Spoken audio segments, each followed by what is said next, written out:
Hello guys, samahan niyo ko magluto ng Japanese curry. Yum, yum, yum. Prituin ng sabay-sabay ang pork meat, carrots, onion at saka potato. At ito yung Japanese curry paste cube at saka 425 ml na water. Ngayon ilagay ang tubig para i-boil. Pagkatapos mag-boil, patayin mo yung apoy at saka ihalo mo na yung Japanese curry paste cube at ihaluin ng mabuti. At pagkatapos mo haluin ng mabuti,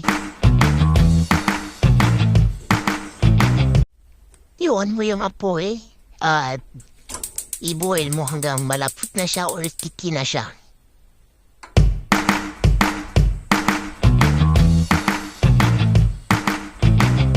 At luto na guys, pwede na tayong kumain.